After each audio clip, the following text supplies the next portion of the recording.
Okay. Now the next problem is this. Read carefully. A company has two grade of inspectors, 1 and 2.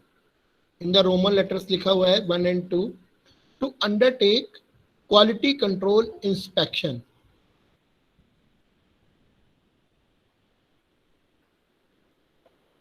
एक company है जिसने दो inspection करने वाले दो मतलब आपके जो मतलब प्रोडक्ट का इंस्पेक्शन करेंगे और उसकी क्वालिटी बताएंगे कि कैसी क्वालिटी है। तो उस तरह के उसको दो टाइप के चाहिए, दो अलग अलग ग्रेड है, ग्रेड 1 ग्रेड 2 टाइप के इंस्पेक्टर चाहिए जो इंस्पेक्ट करेंगे पीसेस को। Now at least 1500 pieces must be inspected in an 8 hours per day. मतलब 8 घंटे पर डे में उनको कम से कम 1500 पीसेस इंस्पेक्ट करने हैं, मतलब उनका इंस्पेक्शन करना है इंस्पेक्टर्स को। Now grade 1 inspector can check 20 pieces in an hour with an accuracy of 96%। मतलब जो ग्रेड 1 का इंस्पेक्टर है वो केवल 20 पीसेस को चेक कर सकता है 1 आवर में। उसकी एक्यूरेसी कितनी है?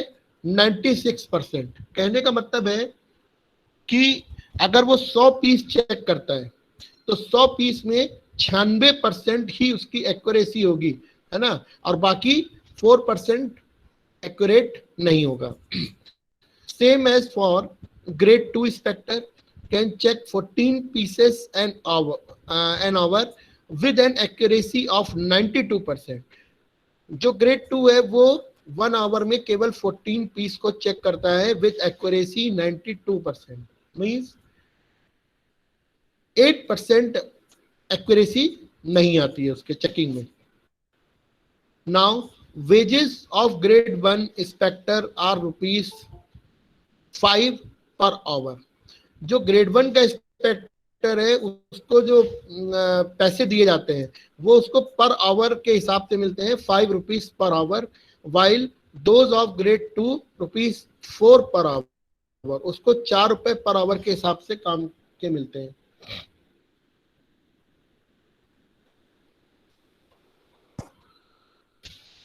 फिर any error made by an inspector cost ₹3 to the company. अगर वो जो ग्रेड इंस्पेक्टर से अगर कोई भी एरर निकालते हैं, मतलब उस इंस्पेक्शन करते समय किसी प्रोडक्ट में क्वालिटी में कोई अगर एरर बताते हैं कि इसमें ये गड़बड़ है, तो ये ₹3 एक्स्ट्रा पे किए जाते हैं कंपनी के तरफ। ₹3 टू द कंपनी एरर बताने पे उनको अलग से मिलता है। There are in all 10 grade 1 inspector, grade 2 inspector in the company. वो कह रहा है कि अगर 10 ग्रेड 1 के इंस्पेक्टर है और 15 ग्रेड 2 के इंस्पेक्टर है कंपनी में, फाइंड द ऑप्टिमम असाइनमेंट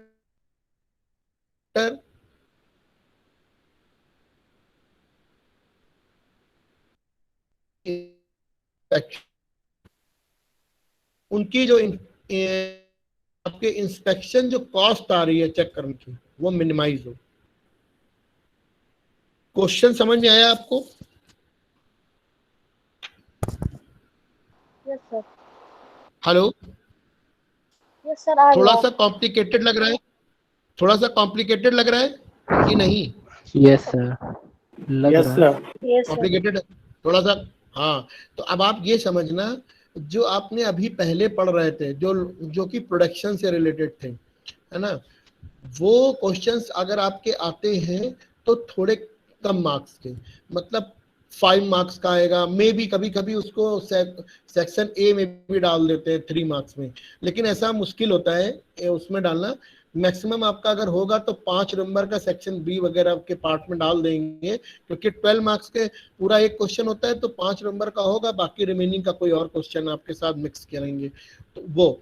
लेकिन अगर इस टाइप का क्वेश्चन होगा जैसे ये मैंने दिया है आपको, ये जो थोड़ा सा इसमें कॉम्प्लिकेशंस है या टफ है थोड़ा, ऐसा क्वेश्चन अगर आता है तो फिर वो 8 से 10 मार्क्स का होता है।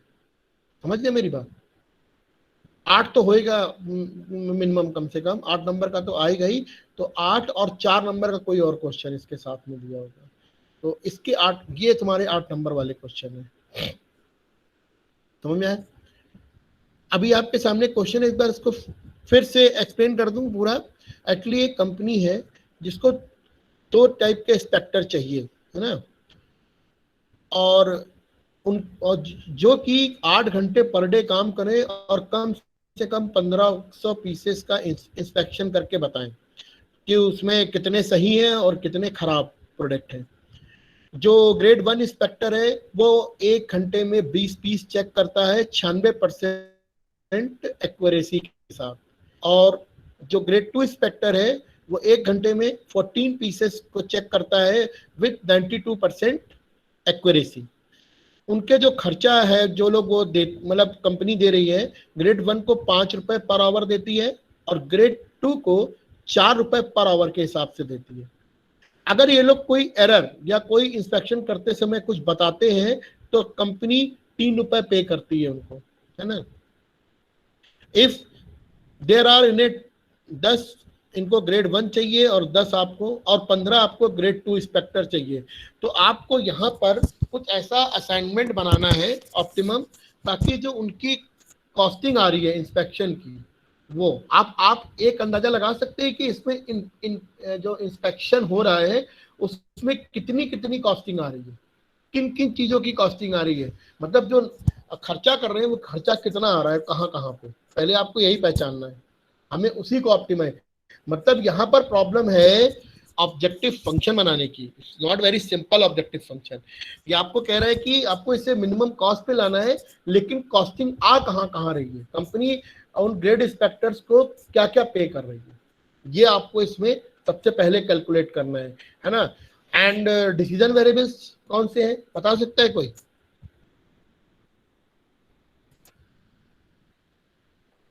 Hello sir, number of pieces और number of errors. No, grade 1 और grade 2 sir. No no no sir एक तो Sir, कॉस्ट the wages पर that we give. नो, और थोड़ा सोचिए।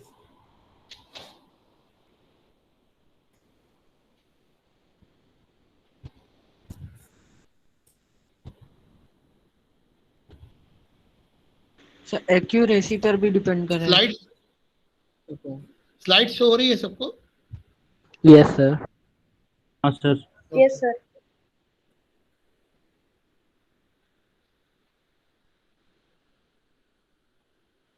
So the number of grade inspectors. Good, the number of the grade inspector, वही तो main है। देखिए अब इसका सॉल्यूशन देखिए ध्यान से। Let x1 and x2 denote the number of grade 1 and grade 2। वो आपको उनकी मैक्सिमम लिमिट दे रखी है, समझे मेरी बात, कि कंपनी ज्यादा से ज्यादा ओवरऑल लिखा है ना, कि ओवरऑल कितना रख सकती है, 10 ग्रेड 1 के इंस्पेक्टर रख सकती है और 15। तो हमें तो ऑप्टिमाइज करना है ना भाई, रिसोर्स हम ला रहे हैं। हमने आपको एक बार पहले भी समझाया है कि हमारे पास अगर मान लो 100 मैन पावर है, इतनी मशीन से, तो ऐसा थोड़ा ना हम सारे के सारे यूज कर लेंगे। हमें क्या करना है, उसको ऑप्टिमाइज करना है ताकि मेरी कॉस्टिंग कम आए। अगर हम सारे यूज करेंगे तो मेरे बहुत सारा पैसा लग जाएगा, इन्वेस्ट हो जाएगा। तो उसको बचाने के लिए हमें एक ऐसा ऑप्टिमम सॉल्यूशन देना है ताकि हम आज जो मेरी कॉस्टिंग आए। यहाँ पर ये क्वेश्चन यही सेम टू सेम है, तो यहाँ पर मिनिमम की कंडीशन का एक ऑब्जेक्टिव आपको तैयार करना है जिसमें उसकी कॉस्टिंग कंपनी की मिनिमम है ना। और ओवरऑल उनको जो चाहिए है वो 10 और 15 है, तो 10 और 15 उसके पास अवेलेबल है ना। लेकिन वो ये कह रहा है कि हम इनमें से कितने यूज करें कि ताकि कॉस्ट मिनिमम है। 10 और 15 पूरे यूज कर लेगा तो बेकार हो जाएगा, है ना। तो हमने क्या करना है, हमें यही कंसीडर करना है भाई, खर्चा किस पे हो रहा है, इंस्पेक्टर्स पे। वो इन्वेस्ट किस पे कर रहे हैं, इंस्पेक्टर के ऊपर कर रहे हैं ना, तो उसी को कम करना है। कह रहा है let x1 and x2 denote the number of grade 1 and grade 2 inspectors that may be assigned the job of quality control inspection. The objective is to minimize the daily cost of inspection. Now the company has to ensure two types of costed. हाँ बिल्कुल वही मैं आपसे कह रहा था कि company को जो कॉस्ट पे करनी पड़ रही है वो दो टाइप की, wages paid to the inspector and the cost of their inspection error. दो तरीके के पे कर रही है ना कंपनी उनको, एक तो डेली वेजेस दे रही है, मतलब पर आवर जितने लेते हैं, अब इतनी देर काम कर रहे हैं तो पहले अब 8 घंटे पूरे टाइम उनको काम करना है ना, तो वो 5 रुपए मल्टीप्लाइड बाई 8 करना पड़ेगा पहले तो, तब उनका पूरे, अब प्लस अगर कोई एरर फाइंड आउट करते हैं है ना, तो उसका पैसा 3 रुपए के हिसाब से इन्हें पे करना है, तो वो भी कंपनी पे कर रही है। तो दोनों चीजें इसकी कॉस्टिंग में आ रही है। तो यहाँ दिया है two types of cost, wages paid in the inspectors and the cost of their inspection error, है ना। द कॉस्ट ऑफ ग्रेड, अब हम क्या करेंगे, दोनों इंस्पेक्टर की अलग अलग कॉस्ट निकाल के दिखाएंगे कि कैसे उसकी कॉस्ट बन रही है।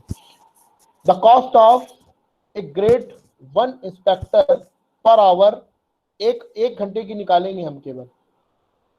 देखो क्या क्या, 1 घंटे उसको 5 रुपए से पे कर रहे हैं, यानी कि 5 प्लस, अब 3 इंटू 0.04 कितने पीस चेक करता है 1 घंटे में इंस्पेक्टर आपका ग्रेड 1, कितना चेक करता है, 20 पीसेस चेक करता है। उस 20 पीसेस में उसकी एक्यूरेसी कितनी है, 96, यानी कि एरर आने के कितने चांसेस हैं, 4%। तो हमको उस 20 का 4% निकालना पड़ेगा कि कितने पीस ऐसे हो सकते हैं जिन, मतलब 4 पीस के एरर आने के चांसेस हैं। सो इट मींस 20 इंटू 4%, 20 का 4% निकालेंगे हम। 4% निकालने के बाद, क्योंकि पर एरर 3 दे रहा है, तो multiplied by 3। So when we calculate all this, then find 7.40 rupees in 1 hour inspector wages. समझ पाए आप लोग कि नहीं? हाँ सर। समझे भाई?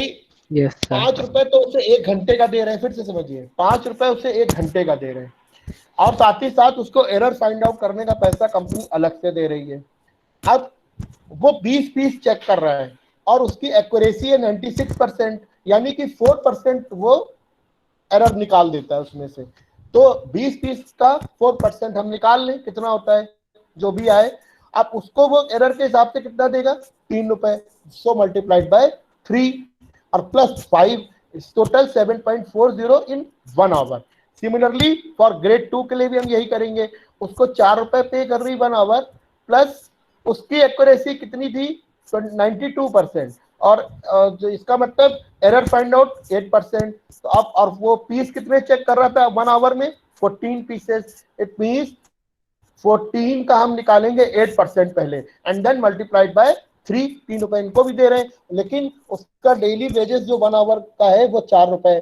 उससे जब आपने कैलकुलेट किया तो ग्रेड 2 को मिल रहा है ₹7.36, ये आ गया। अब हमको निकालना है मिनिमम Z। अब ये ग्रेड 1 इंस्पेक्टर और ये ग्रेड 2, इन दोनों का 1 घंटे का काम इन्होंने लिया है। 1 घंटे का वेज निकाले कि 1 घंटे में कितना मिलेगा इनको दोनों को। अब क्योंकि ये पर डे कितना काम करेंगे, 8 घंटे, तो इस पूरी इन दोनों को कंबाइन करना, इन दोनों अमाउंट को कंबाइन करना, और x1 और x2, क्योंकि तुमने नंबर ऑफ ग्रेड 1 माना है x1 और ग्रेड 2 के इंस्पेक्टर x2 माने, तो सबसे पहले, और ये वेजेस लिखा हुआ है, तो 7.40 x1 हो जाएगा प्लस 7.36 x2। ये आपका बना ऑब्जेक्टिव, लेकिन अभी कंप्लीट नहीं बना है क्योंकि ये 1 घंटे के हिसाब से बना है। अब इस पे हम 8 का, इस इक्वेशन में 8 से मल्टीप्लाई फिर से करेंगे ताकि हम पूरे 8 आवर्स का निकाल सके। जब आप इसमें 8 का मल्टीप्लाई करेंगे तो आपका फाइनल ये आएगा 59.20 x1 प्लस 58.88 x2। समझ में आया? यहां तक सबसे टफ पार्ट यही था आपका। Yes sir. हेलो, आप समझ में आया? Easy, yes sir. इजी। लेकिन क्वेश्चन ऐसा ही होता है बेटा, बहुत दिमाग लगाना पड़ता है कि हमें क्या करना है इसमें। हाँ, और देखो यहाँ पर थोड़ा सा हिंट उसने ये भी किया कि आपको मिनिमाइज करने हैं उसके इन्वेस्टमेंट या वेजेस मिनिमाइज करने हैं। तो सबसे पहले आपको यही देखना था कि वेजेस जा कहाँ रहा है। वेजेस पूरा इंस्पेक्टर पे जा रहा है, ग्रेड 2 और 1 पे। तो आपको इनके हिसाब से ही सब कुछ लेगा। सिंपल सी मैथमेटिक्स से कहीं कोई वो नहीं किया है, बस कैलकुलेट किया है कि खर्चा कहाँ कहाँ कंपनी कर रही है, उसी का लॉजिक लगा के। यही मिनिमम जेट इसी का बनना टफ था। यहाँ पर जो ऑब्जेक्टिव फंक्शन था उसको बनाना टफ था, क्योंकि उसमें इतना वर्क करना था हमको। तो ये आपका ऑब्जेक्टिव फंक्शन बन गया मिनिमम। अब बचा मेरा सेकेंड वर्क क्या, सब्जेक्ट टू द कंस्ट्रेंट्स तैयार करना। नाउ अब आपने क्या माना है, आप उसके पास मैक्सिमम कैपेसिटी ग्रेड 1 और ग्रेड 2 की कितनी है, 10 एंड 15। तो एक कंस्टेंट हो गई कि x1 ऑलवेज लेस देन और इक्वल टू क्या होगा, 10। मतलब या तो x1 की वैल्यू 10 से कम होगी और या तो एग्जैक्टली 10 के बराबर। Same as grade 2 inspector, x2 is less than और इक्वल टू 15, या तो उससे कम या उसके बराबर। फिर on the number of pieces to be inspected daily. अब नंबर ऑफ पीसेस उससे क्या बोले हैं, डेली 8 घंटे के हिसाब से उनको 1500 पीसेस मिनिमम चेक करने, मिनिमम। तो इन्होंने क्या किया है, एक इंस्पेक्टर क्या क्या कर रहा है ध्यान से देखिए।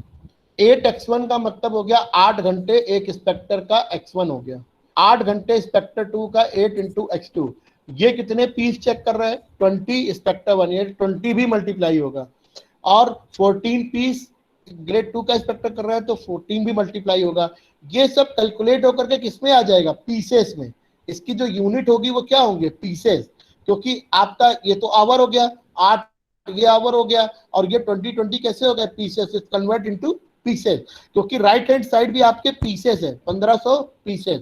जब आप इसको पूरा कैलकुलेट करेंगे तो ये जो निकलेगा, क्योंकि उसने बोला है मिनिमम 1500 एक चेक करने हैं, इट मींस 8 घंटे में 1500, तो यानी कि 1500 से ज्यादा भी चेक कर सकता है। इसका मतलब ये value left hand side always या तो ग्रेटर होगी या फिर एग्जैक्टली राइट हैंड साइड के बराबर। 1500 तो उसे करना ही है, 1500 से ऊपर भी कर सकता है। फिर इन्होंने नीचे केवल यहां पर इसको सॉल्व किया है, मतलब 20 इंटू 8 मल्टीप्लाई और 14 इंटू 8 मल्टीप्लाई किया है, इसको लिख दिया है। And x1 and x2 are greater than 0 means non negative condition. समझे आप लोग? Yes, sir. हाँ सर। अच्छे से कोई किसी को प्रॉब्लम हो तो अभी पूछ सकते हो। No sir. देखो इसीलिए पूरा मैंने आपको समझाया है, क्वेश्चन भी ढंग से समझाया और उसका सॉल्यूशन भी ढंग से। ऐसा भी क्वेश्चन हो सकता है, तो आपको ऐसे क्वेश्चन के लिए आपको ज्यादा तैयार रहना है कि ये ऐसे क्वेश्चन आ सकता है टेढ़ा। ठीक है, नाउ द नेक्स्ट क्वेश्चन।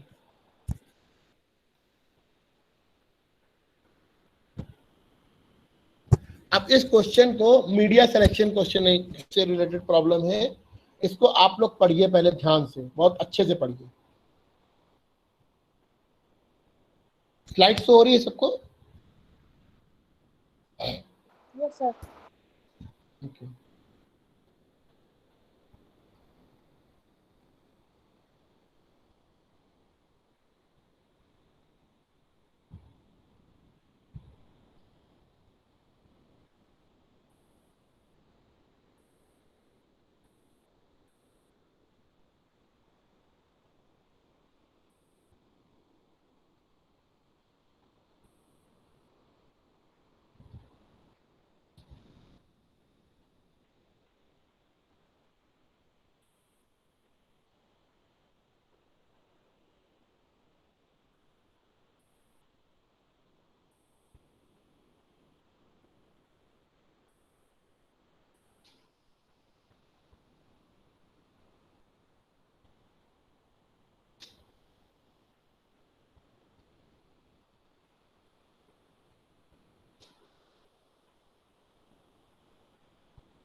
समझ में आया?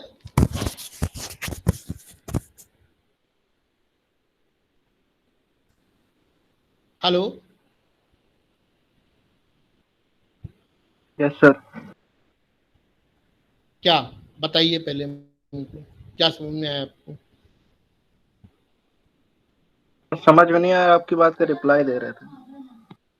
अच्छा तो फिर बोला क्यों? हमने पूछा समझ में आ रहा है, तुमने कहा हाँ। आप हेलो हेलो कर रहे थे ना, इसलिए सर। सर मेरे को लग रहा है इसमें डिसीजन वेरिएबल्स टेलीविजन, रेडियो और न्यूज़पेपर होंगे मे बी। पहले देखो, वही तुम लोग जल्दबाजी करते हो। पहले क्वेश्चन को ध्यान से पढ़ो कि एक्चुअली में प्रॉब्लम क्या है।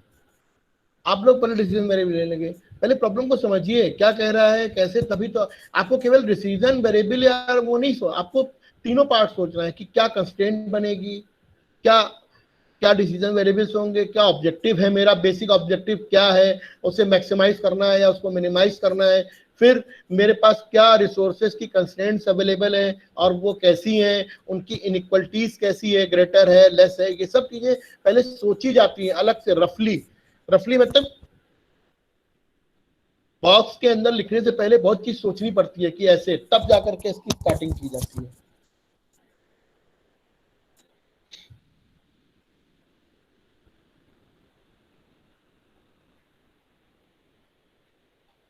देखिए कह रहे हैं कि एडवर्टाइजिंग एजेंसी प्लान कर रही है to launch an ad campaign media under consideration are TV, radio and newspaper, इनको यूज करके। Each medium has different reach potential and different cost. बिल्कुल, तीनों तरीके के जो मीडिया है जिसपे आपका एड कैंपेन चल रहा है, वो उनके पहुंचने का या कितना, कहां तक पोटेंशियल है, कहां तक इन्हें पहुंचा सकते हैं, और कॉस्टिंग। ऑब्वियसली आपको पता है सबसे ज्यादा पहुंचने वाली चीज क्या है? TV, television. इवन फिर रेडियो और फिर न्यूज़पेपर। Yes, sir. इस लेवल पे मेरे अंदाजे से ऐसे ही आता है, पहुंचने की न्यूज सबसे पहले इस तरह से ही चलती है।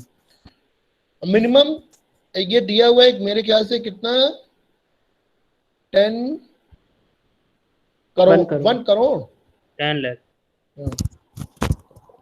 1 CR दिया हाउस होल्ड। सर मिलियन में दिया 1 करोड़। सर सर हाँ 10 भाई, million. 10 million households are to be reached through TV expenditures on newspaper, है ना, should not be more than, ये है 10 लाख, है ना, 10 लाख है ये, Yes, rupees sir. 10 lakh. Yes, sir. Okay. Total advertising budget is 20 million. Following data is available. Media में television, radio, newspaper, cost per unit इतना खर्चा आ रहा है। टेलीविजन 2 लाख, रेडियो 80,000 और न्यूज़पेपर 40,000। अब उनकी reaching, number of house hold तक पहुंचाने की पर यूनिट जो कॉस्ट है रीच, वो इतनी इतनी आ रही है। ये कितना, 20 lakhs लिखा हुआ है ना, फर्स्ट टेलीविजन 20 लाख या 20 लाख, Yes. फिर 10 लाख एंड 2 2 लाख, मिलियन। इस तरह से। हाँ, तो अब देखो इसको कैसे, ध्यान से पहले इसको देखो फिर से। नाउ डिसीजन वेरिएबल, माना x1 x2 तीन ही है आपके, खर्चा कहाँ पे करेंगे आप? इन्हीं पे। आपके वेजेस क्या, खर्चे कहाँ पे हैं? इस मीडिया जो ये तीन दिए रखे हैं, टीवी, रेडियो और न्यूज़पेपर, जो खर्चा करेंगे आप इसी पे करेंगे। तो इन्हीं, अब ये कितना कितना टीवी का अमाउंट रखेंगे आप कि भाई मैं इतने लोगों में मैं दिखाऊंगा 1000 टीवी का इस्तेमाल करूंगा। और आपको पता है ये, आपको ये भी देखना है ना कि कितने तक अपनी न्यूज को पहुंचा सकते हैं, कौन सा माध्यम कैसा है। कहीं पे मान लीजिए रूरल एरिया है ना, तो रूरल एरिया में आप कभी नहीं मान सकते कि एक दिन वहां पर टीवी अवेलेबल होगा या नहीं, है ना, या न्यूज़पेपर्स कहाँ तक रीच पहुंच सकता है, कई जगह नहीं है, अभी भी ऐसी जगह जहाँ पेपर नहीं पहुंच पाता है। तो ये सब चीजों को ध्यान में रखते हुए आपने इसको माना। टीवी के लिए TV x1, number of units of radio at 2 and same as the newspaper 3. Objective function maximize, है ना, तो ऑब्जेक्टिव फंक्शन मैक्सिमाइज क्या हुआ जो आपकी उनकी टोटल वैल्यूज आपको नीचे दे रखी थी रीच करने वाली, उसी को आपको मैक्सिमाइज करना है जो ऊपर स्लाइड में दी हुई थी। तो ये 20 lakh, 10 lakh X2 and 2 lakh X3, ये आपका मैक्सिमाइज रीच करने वाला, ये मैक्सिमम दे रखा है, इसी को आपको रीच करना है, पूरा पहुंचाना है। एंड बाकी सब आपके सब्जेक्ट टू द कंस्ट्रेंट्स हो गए। मींस जैसे ये दे रखा है कि ये 20 lakh X1 is greater than 1 crore for TV, 40,000 X3 is less than और equal to 10 lakh for the newspaper. फिर 2 lakh X1 plus 80,000 X2 and 40,000 X3, all of these, क्योंकि उसने 20 मिलियन का बजट दे रखा है, ये ऑलवेज लेस देन और equal to 20 million, and these X1, X2, X3 are always is greater than 0। देखो फिर से पीछे चलते हैं, यहाँ पे cost per unit,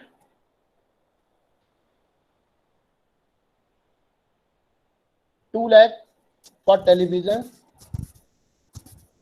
80,000 for radio and 40,000 for newspaper। और ऊपर जो हाउस होल्ड की दे रखा वो ये मान के चल रहे थे expenditure on the newspaper should be more than 10 lakh, should be more then, केवल किसके लिए? टीवी और न्यूज़पेपर्स के लिए इन्होंने था, नॉट इन द रेडियो। उसी हिसाब से यहाँ पर टीवी और न्यूज़पेपर्स की बताई गई है, तो टीवी के लिए ज्यादा कंस्ट्रेंट उसके हिसाब से और 1 करोड़ में, और बाकी रिमेनिंग इसके न्यूज़पेपर्स में 10 लाख के हिसाब से दे रखा है। अब ये टोटल कितना, क्योंकि मेरे पास 20 मिलियन का बजट है, तो ये यूनिट्स केवल इतने इतने जाएंगे जो इसकी कंस्ट्रेंट के हिसाब से दे रखे हैं, cost per unit in rupees के हिसाब से। तो ये मेरे कॉस्ट पर यूनिट हो गया पूरा। समझ में आया? सब्जेक्ट्स टू कंस्ट्रेंट्स नहीं समझ में आया। सब्जेक्ट टू कंस्ट्रेंट बेटा थ्योरी पढ़ो, देखो फिर से पढ़ो एक बार।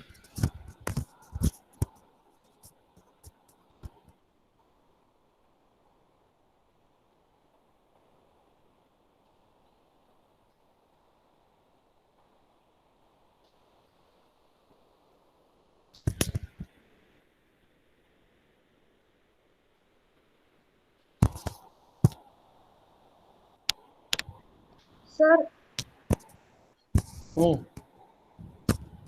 सर जो लाइन है minimum 10 lakh households are to be reached through TV expenditure, वो लाइन नहीं समझ में आ रही है। वो कह रहे हैं कि minimum 10 lakh households are to be reach through TV expend, मतलब टीवी और expenditure on the newspaper should not be more than 10 lakh. उसने कहा है कि इतने सारे जो हाउस होल्ड्स हैं जिनके पास खर्चा actually TV expenditure on the newspaper should be not more than, ये आपका 10 लाख से ऊपर नहीं होना चाहिए। मतलब ये चीज इन दोनों का खर्चा 10 लाख से ऊपर नहीं होना चाहिए, नॉट मोर देन 10। तो सर जो कंस्ट्रेंट्स बने हमारे न्यूज़पेपर और उसके, वो इसी से बने। हाँ, वो इसी लाइन से बने, क्योंकि उसमें रेडियो का उसने बोला नहीं था। एक मिनट, ये जो उसने रेडियो का नहीं बोला है ना, तो उसने जो एक्सपेंडिचर बेसिक मैक्सिमम ये उन्होंने ये सब ये एजम्पशंस होते हैं, इन्होंने ये बोला कि should not be more than 10 lakh. तो 10 लाख के ऊपर न्यूज़पेपर और टीवी के एक्सपेंडिचर नहीं है, और टोटल एडवर्टाइजिंग बजट उनका 20 मिलियन है, और ये रीचेस होल्ड्स बता रखे हैं। तो अब जो रीचेस होल्ड है हमको उसी को ही बनाना है कि हम जहां तक पहुंच सकते हैं उसी से हम उस पर मैक्सिमम पा सकते हैं। जितना हम रीच करेंगे, वही मैं बोला कि जितना आप जिस मीडिया को जितना ऐड करके पहुंचाएंगे उसी से आप प्रॉफिट कमा सकते हैं। उनकी इन मीडियाज की कितनी कहाँ तक रीचेबल है, ये कहाँ तक पहुंच सकते हैं, उसी हिसाब से आप ऐड का डिस्ट्रीब्यूशन करेंगे। मतलब कंपनी 3 जगह पे ऐड करना चाहती है, टीवी पे, रेडियो पे और न्यूज़पेपर पे। वो ये देख रही कि कि कौन सी चीज ज्यादा रीचेबल कहां तक पहुंच सकती है, उसी से उसका फायदा होगा, उसको मैक्सिमम प्रॉफिट, कि वो रेडियो पे कितना डाले, कितना टीवी पे ऐड करे और कितना फिर वो न्यूज़पेपर पे ऐड करे। तो जनरली आप देखें रेडियो घरों में उसने काउंट किया कि टीवी और न्यूज़पेपर ये, बट उनकी एक लिमिट है 10 लाख, ऐसा नहीं कि वो रेडियो पूरा ही अवॉइड किया हुआ है। फिर अभी और ये जो टीवी और इनको इन्होंने फिर ये सॉल्व भी किए हैं, ये दोनों जो टीवी और न्यूज़पेपर की कंस्ट्रेंट्स थी इसको इन्होंने सॉल्व भी किया है, सर इनको ये थोड़ा शॉर्ट किया। ये जो टीवी में लिखा हुआ है वो लेस देन इक्वल टू नहीं होना चाहिए? कौन सा? पहला कंस्ट्रेंट। Yes sir. सर वो इसमें लिखा है कि 10 मिलियन एटलीस्ट रीच करने हैं, उससे ज्यादा भी कर सकते हैं, तो इसलिए yes sir, less than equal to होगा। यानी तो मिनिमम वो कहा है ना उसने, तो उससे ज्यादा हो सकते हैं, तो उसके लिए ग्रेटर देन इक्वल टू लगा। Not be more then 1 million. देखो वो इसलिए बोल रहे हैं, इसको देखो टीवी का जो मीडिया में reach per unit number of house hold, मतलब ये पर यूनिट मतलब हाउस के हिसाब से बता रहा है कितने तक इसका लिमिट है। देखो 20 लाख में भी 20 लाख।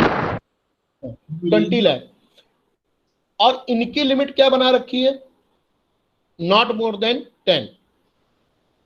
तो 20 लाख जो दे रखा है उसके साथ तो X1 हो गया।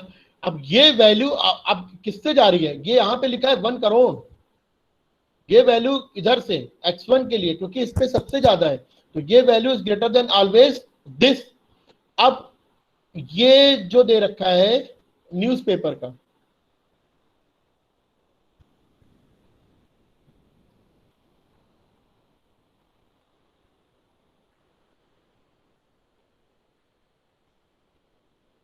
सर यहाँ क्वेश्चन में कह रहा है कि न्यूज़पेपर जो है वो 10 लाख से ज्यादा नहीं होना चाहिए, और जो हमारा टीवी है वो हमारा 1 करोड़ से ज्यादा हो सकता है। तो मिनिमम दिया है ना, मिनिमम 1 करोड़। हाँ ये कह रहा है कि मिनिमम टीवी के लिए मिनिमम दिया 1 crore household are to be reach through TV and expenditure. Newspaper जो है वो केवल 10 लाख, मतलब उसने ये किया है कि टीवी से हम 1 करोड़ सर समझ में या और ज्यादा भेज सकते हैं, और जो न्यूज़पेपर है उसकी लिमिट है कि हम 10 लाख से ज्यादा लोगों को न्यूज़पेपर नहीं दे सकते। आप समझ गए? सर हाँ सर, मिनिमम दिया है टीवी का, मैक्सिमम दिया है न्यूज़पेपर टीवी का। की ऑन की जगह एंड होगा। हाँ ऑन की जगह एंड होगा वहाँ पे। हाँ, and newspaper should be more then, not more than this, यानी कि न्यूज़पेपर मेरा 10 लाख से ऊपर नहीं जाएगा और टीवी मेरा 1 करोड़ से ऊपर भी जा सकता है, बस। तो उसकी ग्रेटर देन इक्वेशन है और इसकी लेस देन, ठीक है। और ये कंस्टेंट वो कंबाइंड जो उन्होंने दे रखी थी, ये खर्चे वाली कॉस्ट की, ये अलग कंस्टेंट्स हो गई टोटल बजट की, क्योंकि यही आपका रुपीज में यूनिट दे रखे थे, तो इनको मैंने, और ये टोटल कितना 20 मिलियन से ज्यादा नहीं हो सकता, तो इन्होंने अपना ये लेस देन और ये ऑलवेज 20 मिलियन। आगे समझ में? Yes sir. ठीक है, ये भी थोड़ा सा कॉम्प्लिकेटेड था, इवन शायद हो सकता है लैंग्वेज गलत हो उस जगह पे। ओके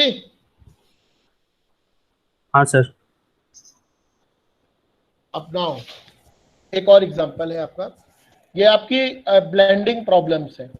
अब देखिए, a manager at an oil company wants to find optimum mix of 2 blending processes, formulate या एलपीपी, आपको ये सब दे रखा है। एक प्रोसेस इनपुट क्रूड ऑयल है और आउटपुट आपका गैस ऑयल। अब प्रोसेस, आप 2 प्रोसेस है इनके पास, P1 P2, grade A grade B, और आउटपुट में आता है आपके पास X एंड Y, इन्होंने वेरिएबल माना है इसको। और क्रूड ऑयल आपका जो P1 है उसमें 2 तरीके के यूज होता है क्रूड ऑयल। ग्रेड ए का 6, अभी क्योंकि इन्होंने वो नहीं दे रखा है, कहने का मतलब यूनिट, तो आप इनको कोई अलग से तो दिया नहीं है, या ऑयल को लीटर या उसमें बैरल में कुछ ही दिया नहीं है, तो आप इसको ऑब्वियसली कुछ भी यूनिट लिख सकते हैं। तो 6 और 4 यूनिट P2 के लिए 5 and 6 यूनिट। अब आउटपुट जो उसका निकल के आ रहा है, दो अलग अलग आउटपुट उसके के। एक्स वाला जो आपका गैसोलीन आता है वो 6 आता है और इसी P1 इंक्लूड करते हुए क्रूड ऑयल को, और Y 9 आता है। P2 जब करते हैं तो फिर आउटपुट एक्स के लिए 5 और Y के लिए भी 5। फिर इसी नीचे और दिया हुआ है प्रॉफिट पर ऑपरेशन, मतलब P1 ऑपरेशन पे जो खर्चा है ₹4000, प्रोसेस P2 पे 5000। Maximum availability of the crude oil grade A is 500 units, grade B 400 units, and minimum demand of the gasoline X is 300 units and Y 200 units। अब देखिए solution. अब क्योंकि हमको क्या कर रहे हैं, जो भी आउटपुट आ रहा है हमें इस पर कितनी प्रोसेस अप्लाई, नंबर ऑफ कितने ऑपरेशंस करने हैं क्रूड ऑयल पर, ताकि हम उसे ऑयल जो मतलब क्रूड ऑयल पर नहीं प्रोसेस किया जाता है तब जाके तुम्हारा पेट्रोल और डीजल ये सब बन के आता है। तो वो वही सेम प्रॉब्लम है कि आपकी ब्लेंडिंग की, कि ये हमारे पास क्रूड ऑयल दो तरीके के, ग्रेड ए टाइप का, एक ग्रेड बी टाइप का, और फिर उनके ये दो तरीके के गैसोलाइन आते हैं एक्स एंड वाई, इसी से निकल के प्रोसेस P1 के थ्रू ये काम होता है, दूसरी प्रोसेस P2 के थ्रू। उसमें आपका जो इनपुट है जैसे P1 में 6 unit grade A, 4 unit grade B, P2 में 5 unit grade A and 6 unit grade B. अब इससे जो आउटपुट्स आते हैं, जैसे आपको पता है कि एक ही क्रूड ऑयल से पेट्रोल भी निकाला जाता है, जानते हैं? Yes sir. हेलो, उसी से पेट्रोल, डीजल, उसी से मिट्टी का तेल, सब कुछ हाँ, सब कुछ फिल्टर करके निकाला जाता है। इन्होंने फिलहाल दो टाइप के क्रूड ऑयल ले रखे, ग्रेड और ग्रेड बी के। तो उस पर प्रोसेस जब अप्लाई करते हैं तो इनपुट में वो 6 ग्रेड ए लेते हैं और बी है, तो समझ गए आउटपुट दो तरीके के निकल के आते हैं, जिसमें एक 6 unit, Y 9 unit when we apply process 1, and when we apply process 2 the output is x 6 unit and y is 5 unit। पर प्रोसेस उनका जो खर्चा आ रहा है वो आ रहा है आपका 4000 और प्रोसेस P2 पे 5000 पर ऑपरेशन। एक बार एक ऑपरेशन, जाने नंबर ऑफ कितने ऑपरेशन करने हैं ये हमें नहीं पता है ना। प्रोसेस P2 पे 5000 आ रहा है, और maximum availability of crude oil grade A हमारे पास 500 यूनिट है, ग्रेड बी 400 यूनिट है। मिनिमम डिमांड जो मार्केट में वो गैसोलाइन की है एक्स की 300 यूनिट्स एंड वाई की 200 यूनिट्स। अब हमको यहाँ क्या नहीं पता है, ऑब्वियसली हमें ऑपरेशंस नहीं पता है कि हम कितने नंबर ऑफ ऑपरेशंस करें। यही जो खर्चा दे रखा है, एक ऑपरेशन का खर्चा 4000 P1 प्रोसेस के लिए और P2 के लिए 5000, मुझे यही बताना है ना। ब्लेंडिंग लिखा है, find optimum mix to the two blending of processes. So x1 is the number of operations of P1 and x2 the number of operations of P2। now the objective function, तो ये तो simple 4000 x1 plus 5000 x2 maximum, ठीक है। अब subject to the constraints आपके क्या क्या है, आपको केवल ये मिलाते चले जाना, ये इतने टोटल जितनी ये वैल्यू दे रखी है उन्हीं से आपको इसे मल्टीप्लाई करते चले जाना है। जैसे 6 ब्लेंडिंग करनी है दोनों की, तो 6x1 प्लस 5x2, ये किससे आपके पास कितना मैक्सिमम है, ये 500। एक मिनट,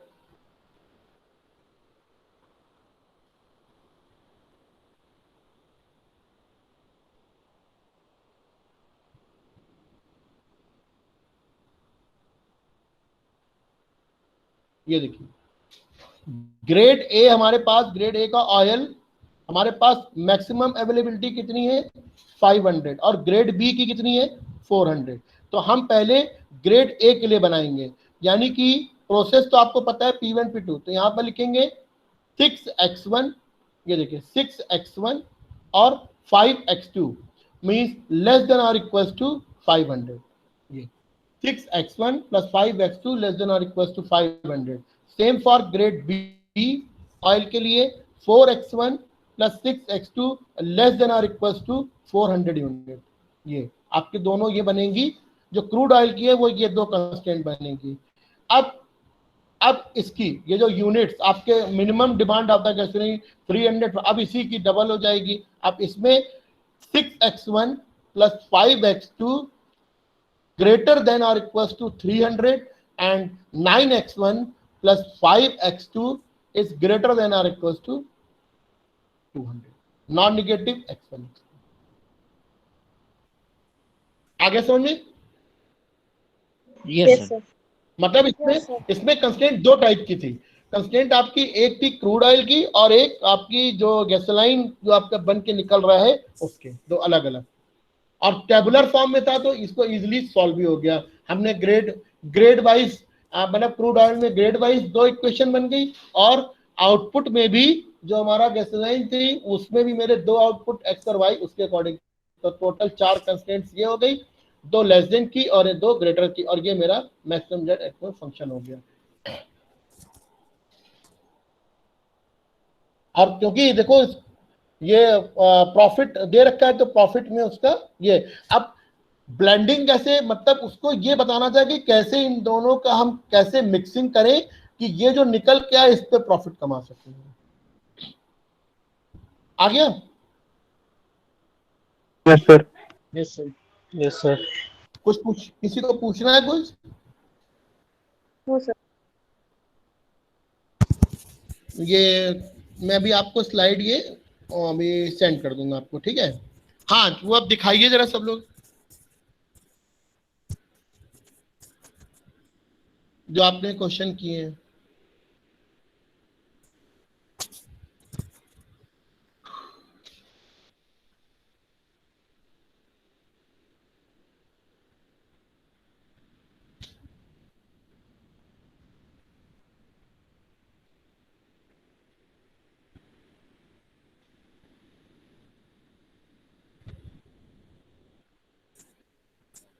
अमन, यस सर।